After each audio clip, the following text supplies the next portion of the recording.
Hello વિદ્યાર્થી મિત્રો, આજ તમારા નવા વિડીયોમાં સ્વાગત છે. ધોરણ 12 તત્વજ્ઞાન વિશે.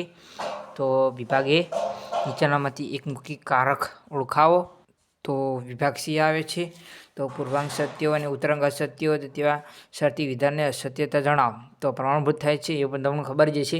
દલીલમાં આધારિતની સંખ્યા કેટલી હોય છે? તો એક કે તેથી વધુ. એક કે તેથી આધારવાળા વિધાનવાળી દલીલને કયા વર્ગ વડે જોડવામાં આવે છે? તો અને પી વિકલ્પ અને નિષેધ ક્યુ અને પી આ રૂપ કયા નિયમનો છે?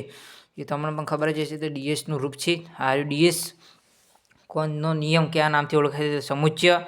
સંવિધાનના ફલિધાનને ઉદ્દેશ્યપદને શું કહે છે? તો પક્ષપદ કહે છે. ચાર પદવાળા સંવિધાન કેવા પ્રકારનો દોષ થાય? તો પદ ચતુષ્કોણનો. વ્યાપ્તિકરણ પ્રક્રિયામાં અનિવાર્ય શરત છે. તો બૌદ્ધિક સાહસ. અનિવાર્ય શરતનો સમુચ્ચય એટલે શું? તો પર્યાપ્ત શરત. ભારતીય તર્કશાસ્ત્રમાં ન્યાયિકોએ કેટલા પ્રમાણો સ્વીકારે છે? તો 4. એક બાબતની હાજરી સાથે બીજી બાબતની હાજરી હોવી જોઈએ એટલે અન્વય. કયા ધનને શ્રેષ્ઠ ધન કહ્યું છે? તો વિધાનરૂપી ધન. વિધાનરૂપી ધન એ તમને પણ ખબર જ હશે. તો કોના મતે જે ધર્મને તર્ક વડે સમજણમાં ગોઠવે છે એ અને સમજે નહીં બીજા નહીં? તો મનુસ્મૃતિ. ધર્મની આગવી વિશેષતા કઈ છે? તેને ભક્તિ કહે છે. તો પ્રશ્ન આયા 17મો. વિધાનરૂપી ધર્મોની સંખ્યા કેટલી? તો એની સંખ્યા છે 11. ન્યાય ભાવના એ કયા ધર્મનો નીતિ સિદ્ધાંત છે? યહૂદી ધર્મ. આ પણ દેખાય છે તમને? આર્યો. તો યોગશાસ્ત્રની શાસ્ત્રીય રચના કોણે કરી? તો મહર્ષિ પતંજલિ. અષ્ટાંગ યોગના અંતરંગો કેટલા છે? તો 3. એ પણ તમને ખબર છે.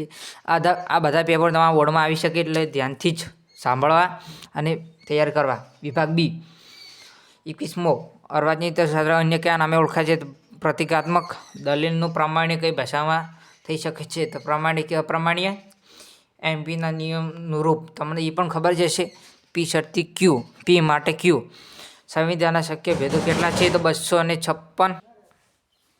દરેક બનાવવાનું કોઈ પણ કારણ હોય છે. આ કયા નંબર છે? તો કાર્યકારણનો નિયમ. ન્યાયની દ્રષ્ટિએ અનુમાનના પ્રકારો જણાવો. તો ન્યાયની દ્રષ્ટિએ અનુમાનના પ્રકાર 2 છે. સ્વાર્થ અનુમાન અને પરાર્થનુમાન. કોણ પણ 2 સારી મૂલ્યના ઉદાહરણ આપો. તો ખોરાક અને પાણી. રિઝલ્ટ શબ્દનો અર્થ ફરી બાંધવો. જૂનો કારક કયા ધર્મનો ગ્રંથ છે? તો યહૂદી ધર્મ. આંતરરાષ્ટ્રીય યોગ દિવસ ક્યારે ઉજવવામાં આવે છે? 21મી જૂન. તો હવે આપણે વિભાગ સી આવીએ છીએ. તો દ્વિશરતીનું લક્ષણ આપો. એ પણ આપણા સ્વાધ્યાય પોથીમાં મળી જશે.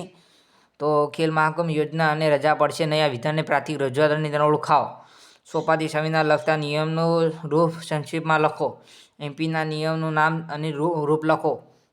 સંવિધાન આકૃતિ અને કેટલા તેના નામ આપો. નીચેનામાં સંવિધાન આકૃતિ અને ભેદ સમજાવો. સામાન્ય વિદ્યાર્થી માટે જ છે. દ્રષ્ટિકોણ વિધાન માટે ન લખવું નહીં આપણે.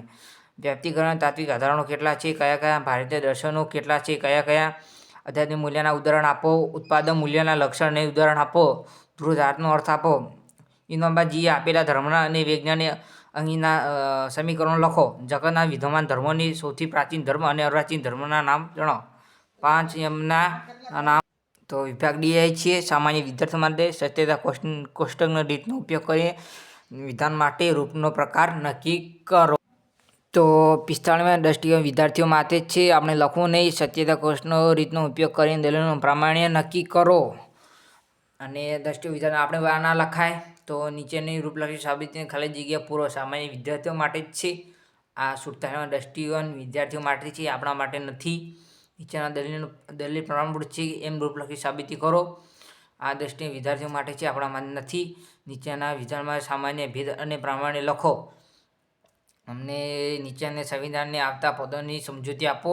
વ્યાપકનો દોષ સમજાવો. સ્વાધીન વ્યાપ્તિ અને મૂલ્ય વ્યાપ્તિ મર્યાદા જણાવો. નીચેમાં પ્રાથમિક રજૂઆત કઈ રીતે છે તે સમજાવો. આ બધું તમને ખબર જ હશે. 53મો પ્રશ્ન. વિજ્ઞાન યુગમાં ધર્મોનું મહત્વ સમજાવો. પ્રાર્થનાનો. તો 55મો પ્રશ્ન. આર્યવર્ણના સદ્ગુણો ટાળવાના દુર્ભોગ જણાવો. 56મો. ખ્રિસ્તી ધર્મનો, જૈન ધર્મ અને બૌદ્ધ ધર્મોના ધર્મગ્રંથોના નામ આપો. પ્રામાણ્ય અર્થ આપી પ્રામાણ્ય પ્રક્રિયા સમજાવો. સત્યતા ગુણ અને આપણે વિભાગીય આવી છીએ. તો નીચેના પ્રશ્નોમાં કોઈ પણ 4 પ્રશ્નોમાં સવિસ્તર જવાબ આપો. પ્રત્યેના 5 ગુણ છે. વિધાન પ્રેરક અચલ વિધાન પરિચયનો તફાવત આપો. શરતીનું કારણ લક્ષણ અને શરતીનો જણાવો. શાયરના વિધાન પ્રકારનો સમજાવો. નીચેનામાં દલીલો પરથી રજૂઆતના શરીરના ગુણ અને અથવા સત્યનો પરાજય થાય છે. પંચાવનમાં પ્રતીક અવયવ સમજાવો. જગતના ધર્મો અને તેમના સ્થાપકોનું નામ આપો. કોઈપણ 5 ધર્મોના નીતિ સિદ્ધાંતો આપો. આ બધા પેપર સોલ્વ છે, તો તમારે પાકું કરી લેવું. જય ભારત.